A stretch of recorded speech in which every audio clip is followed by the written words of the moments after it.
Today, we are going to dive into a simple mental shift that can turn good decision makers into, well, truly great ones. And here's the secret. It's not about thinking faster, it's about thinking deeper. Let's get into it. Have you ever been in one of those meetings? The energy's high, ideas are flying, you're brainstorming solutions, and then someone stops everything dead with this exact question. It can feel a little jarring, right? Like hitting the brakes. But what if I told you that one simple question is the gateway to making way better choices? It's the very first step in a powerful mental model called second-order thinking. So, to really get why that question is so powerful, we have to look at how we usually think. See, our default setting is what's called first-order thinking. It's the mental path of least resistance, and honestly, it's a trap we all fall into pretty much every day. I mean, let's be real. It feels good to find a fast answer and just move on. We're absolutely wired to seek those immediate solutions. We want to be right now, and we really want to check that box off the to-do list. But this instinct, it leads us to grab the first, most obvious solution we see, which often just creates a temporary fix for a much deeper issue. And when you put them side by side, the difference is just stark. First-order thinking is super fast, it's easy, and it's pretty superficial. It just says, hey, I'm hungry, so I'll eat this chocolate bar. Boom, problem solved, right? Well, not really. Second-order thinking is way more deliberate. It's deep, and it asks one crucial question.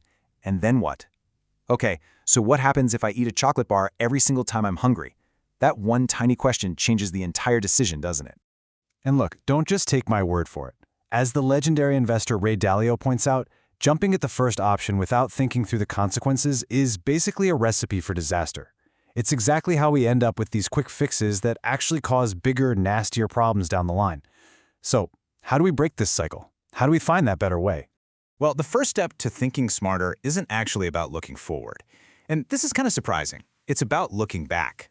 Before we can build a better future, we have to understand the decisions that created the situation we're in right now. And lucky for us, there's a really powerful mental model that helps us do just that. It's called Chesterton's fence. Just think of it as a brain shortcut. The idea is really simple. If you come across a fence in the middle of a road for no apparent reason, your first instinct might be to tear it down. But hold on. First, you have to figure out why it was put there in the first place. See, fences, just like old processes or company rules, aren't usually built for no reason at all. This right here is the core question. We've all seen this happen, right? Someone new joins a team or a project, and they immediately try to tear down all the old systems. And then, their big changes fail because they never bothered to understand the original why. Now, this isn't about protecting the status quo for no reason. It's just about making sure you have all the facts before you act.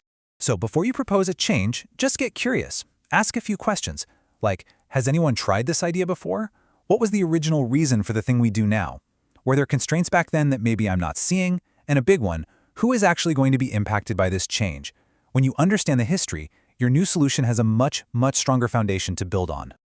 Okay, so once we've understood the past by taking a good look at that fence, it's time to pivot and start exploring the future. This is the real heart of second-order thinking itself. I really love this metaphor.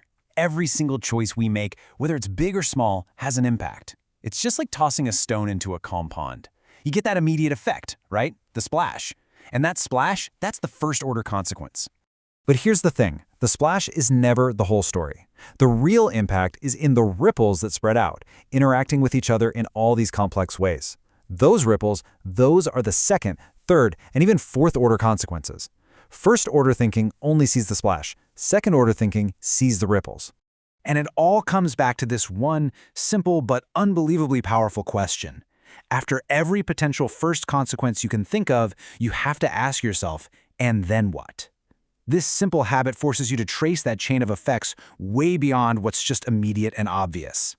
So this all sounds great in theory, but how do we actually put it into practice in our, real busy lives?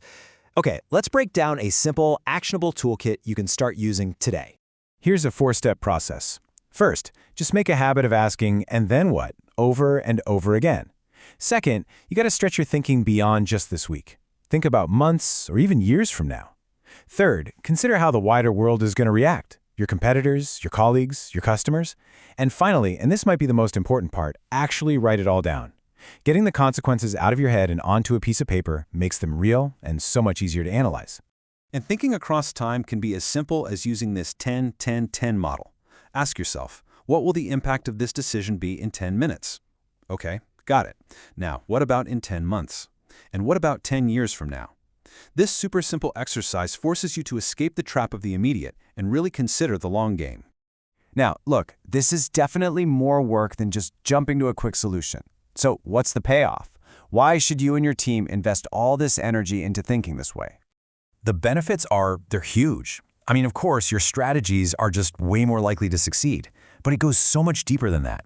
It creates a healthier environment where people feel safe to challenge ideas without being afraid, and that leads to better brainstorming, smoother conflict resolution, and it builds what's known as social capital. You know, that powerful foundation of trust and shared values that makes a team truly great.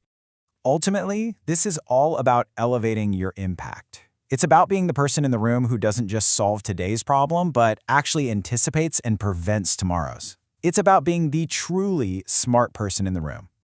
So, I'll leave you with this final thought. Think about a decision that's on your plate right now. Could be personal, could be professional, doesn't matter. How would your approach to a change if you first asked, hey, why is the fence there? And then followed up with, and then what? That right there, that's the beginning of a much smarter choice.